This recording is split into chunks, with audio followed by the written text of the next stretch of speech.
মানিকগঞ্জের ঘিওরে আধিপত্য বিস্তারকে কেন্দ্র করে ছাত্রদলের দুপক্ষের সংঘর্ষে একজন নিহত হয়েছে, আহত হয়েছেন অন্তত 5 জন।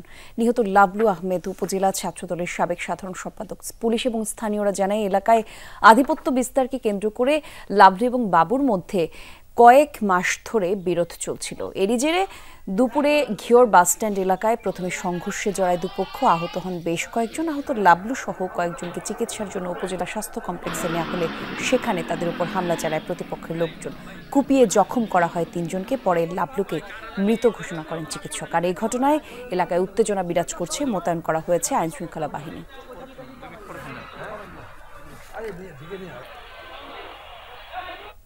এ বিষয়ে আরো তথ্য জেনে নেব সহকর্মী বিএম খোরশেদের কাছ থেকে।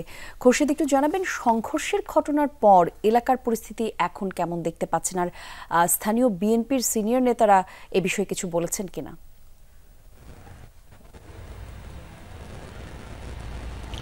কুলি, এই সংঘর্ষের পর আসলে এলাকায় কিন্তু একটি থমথমে অবস্থা কিন্তু বিরাজ করছে।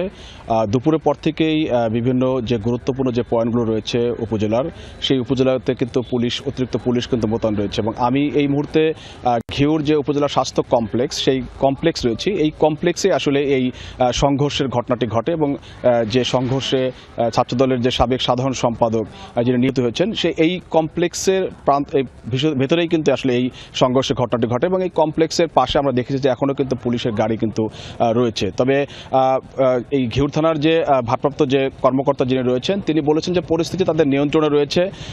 এই সংঘর্ষে একজন নিহত হওয়ার পর বেশ কয়েকজন কিন্তু গুরুতর আহত রয়েছে এবং এর মধ্যে 2 জনের অবস্থা আশঙ্কাজনক। এবং এই হাসপাতালেও কিন্তু 3 জন এখন পর্যন্ত কিন্তু চিকিৎসা নিচ্ছেন। বাকিদের কিন্তু গুরুতর আহত অবস্থায় এইখান থেকে মানিকগঞ্জে রেফার করা হয়েছে এবং শোনা যাচ্ছে যে তাদেরকে ঢাকায় পাঠানো হয়েছে। এর মধ্যে 2 জনের অবস্থা আশঙ্কাজনক। এবং যে বিষয়টি বলছিলেন যে আসলে বিএনপির পক্ষ থেকে সিনিয়র নেতারা এখন পর্যন্ত আসলে এই ঘটনায় কোনো প্রতিক্রিয়া জানাননি, কারণ আমরা জানি যে আসলে এলাকার আধিপত্য বিস্তারকে কেন্দ্র করে আসলে এই ঘটনাটি ঘটেছে।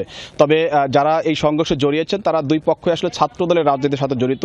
তবে এইটাকে আসলে রাজনৈতিক যে সংঘর্ষ, সেইটাকে আসলে বলতে নারাজ এখানকার যারা স্থানীয় যারা বিএনপি নেতা কর্মী যারা রয়েছেন।